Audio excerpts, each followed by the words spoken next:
शिंदेनी मुंबईत महापौर पदासाठी उद्धव ठाकरेंना पाठिंबा द्यावा. भास्कर जाधवांचं एकनाथ शिंदेंना आवाहन. तर राजकारणात काही होऊ शकतं, शिवसेना एकत्रित करण्याबाबत गुलाबराव पाटलांचं सूचक विधान.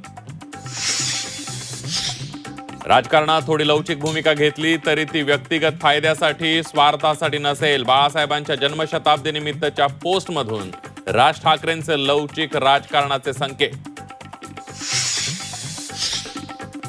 राज ठाकरेंची भूमिका नेहमीच वस्तुस्थितीला धरून असते. ठाकरे बंधू मराठी माणसाच्या हिताची भूमिका घेतील.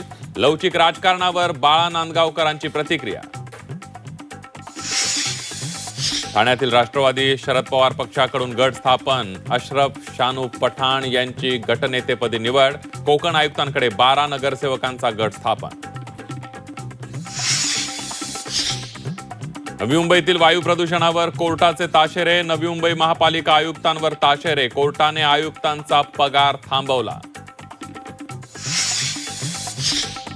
निवडणूक कामाचा कर वसुलीवर परिणाम. नाशिक महापालिकेमध्ये 707 कोटींची थकबाकी न भरणाऱ्या करदात्यांना लवकरच जप्तीची नोटीस. आणि तोतया व्हिजिलन्स इन्स्पेक्टर बनून नागरिकांना गंडा. कल्याण रेल्वे व्हिजिलन्स विभागाची कारवाई. हरीश कांबळे पोलिसांच्या ताब्यात.